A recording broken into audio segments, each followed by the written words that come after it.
आज मैं फिर आपके सामने एक नया बिजनेस आइडिया लेके आया हूँ जो बहुत ही बेहतरीन है और मैं समझता हूँ कि इससे बहुत अच्छा पैसा कमाया जा सकता है। ये आइडिया एक रिपेयरिंग आइडिया है। इससे आप रिपेयरिंग की मैं इसमें बात करूँगा कि कैसे आप रिपेयरिंग की स्किल से अच्छा खासा पैसा कमा सकते हैं और बहुत ही आसान से चीज़ें मैं बताऊंगा ताकि उसमें बहुत ज़्यादा टेक्निकल कुछ नहीं है और आसानी से आप पैसे कमा सकते हैं। कुछ लोगों ने बोला कि गांव के हिसाब से कुछ बिजनेस आइडिया बताएं, तो ये गांव के बच्चों के लिए भी बहुत ही अच्छा है और इसको तो करना ही चाहिए, इससे आपको फ़ायदा होगा। तो स्टार्ट करते हैं।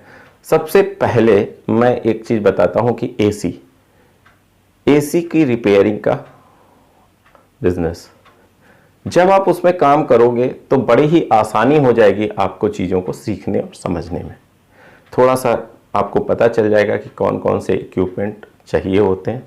बहुत ज़्यादा कुछ नहीं चाहिए होता है, एक बात तो सीधी है। सबसे पहले मैं एक चीज़ और बताऊं, बिजनेस में अगर सफल होना है तो जो एक चीज़ है जो आपको गांठ बांधनी होगी वो है शर्म। जिस दिन आप शर्म हटा दोगे उस दिन आपको एक अच्छा बिजनेसमैन बनने से कोई नहीं रोक सकता।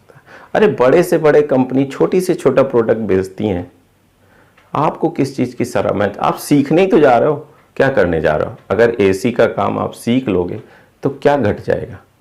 और ये काम मैं इसलिए बोल रहा हूँ क्योंकि ये हाई क्लास जेंट्री के पास होता है, ठीक जेंट्री के पास होता है, तो इसकी रिपेयरिंग की पैसे भी बहुत अच्छे मिलते हैं।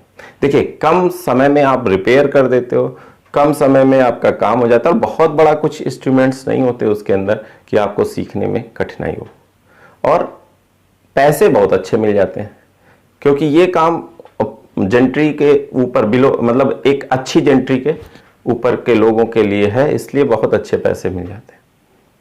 तो आप ये काम जरूर सीखें, उसके पास जाएं, उसके पास रिक्वेस्ट करके लग जाएं और कोशिश करें कि गर्मी से जस्ट पहले लगें। जैसे ये समय जो चल रहा है, आप क्या होगा, धीरे धीरे आप उसमें सीखने लगेंगे कैसे गैस फिलिंग होती है, कैसे सर्विस की जाती है, कैसे फिल्टर साफ किया जाता है, कैसे उसकी जो पाइपलाइन है वो बदली जाती है, कैसे इंस्टॉलेशन किया जाता है। ये सारी बातें आप सीख जाओगे, मुझे यकीन है कि 1 महीने के अंदर ही सीख जाओगे।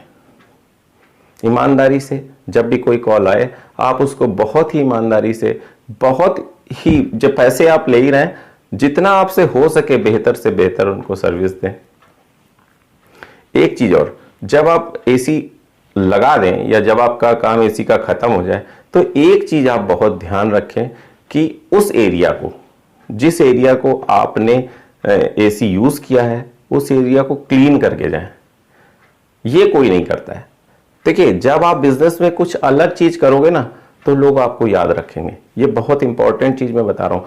आपके यहां 15 एसी वाले आए होंगे, वो सुधार के तो गए लेकिन टेप जहां का तहां पड़ा होगा, चीजें ऐसी ही बिखरा के चले जाएंगे। लेकिन अगर आपने ये काम किया, एसी सभी सुधारते हैं, वो भी, उसने भी सुधारा, आपने भी सुधारा, लेकिन अगर ये काम किया कि आपने उस एरिया को नीट एंड क्लीन कर दिया, मैं ये नहीं कह रहा हूं पूरा घर, लेकिन जितनी एरिया में आपका एसी पे काम आपने किया है, जो चीज़ें फैली हैं उसको साफ सुथरा करके अगर तब जाएंगे तो वो जो जिसने आपको बुलाया है ना, मेरा वादा है, आप लिख लीजिए, आपको 100 बार बुलाएगा, आपको ही बुलाएगा। क्योंकि कुछ बिजनेस में आपने कुछ अलग करना होता है, मतलब कुछ ऐसा कि लोग आपको याद करें, अरे यार वो आया था, उसने तो ऐसा किया। ये पॉइंट की बात आपको एक अच्छा बिजनेसमैन बनने से नहीं रोक सकती। अच्छा, एक चीज और, मैं अब दूसरा आइडिया क्या है, इसी के साथ एकदम सेम ही है, गैस भी सेल, तो रेफ्रिजरेटर का काम भी सीख लीजिए। ये दोनों काम मैंने क्यों पास पास रखे हुए हैं, क्योंकि मोस्टली टेक्नोलॉजी दोनों की ही सेम है, कूलिंग से रिलेटेड है, गैस उसमें भी पड़ती है, गैस उसमें भी पड़ती है, पाइपलाइन उसमें भी है, पाइपलाइन उसमें भी है, वेल्डिंग थोड़ी बहुत उसमें भी है। तो कुल मिला के लगभग चीजें सेम है, मैकेनिज्म सेम है। इसलिए अगर आपने एसी सीख लिया तो फ्रिज सीखने में कोई दिक्कत नहीं है, अगर फ्रिज सीख लिया तो एसी में कोई दिक्कत नहीं, और गांव में हो कोई दिक्कत नहीं है, आप शहर जाइए काम करने। ये जो दोनों चीजें हैं ये आपको बहुत आगे ले जाएंगी।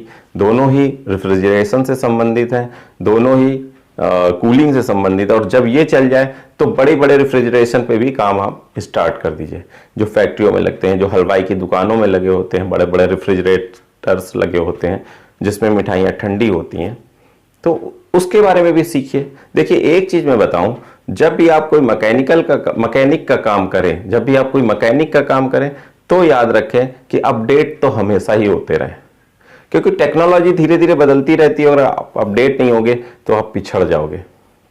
जैसे जो पहले टीवी का काम करते थे या बड़े बड़े मोबाइल और चोंगे का काम करते थे, अगर उन्होंने वो अपडेट नहीं हुए, टेक्नोलॉजी के साथ अपडेट नहीं हुए तो पिछड़ जाएंगे, उनको कौन काम देगा। जैसे गाड़ी के मैकेनिक जो थे अब किस काम के रह गए, अगर उन्होंने अपडेट होके मोबाइल रिपेयरिंग की शॉप नहीं खोली है, बहुत लोगों ने खोली है, तो बस खत्म हो गए उनका कैरियर।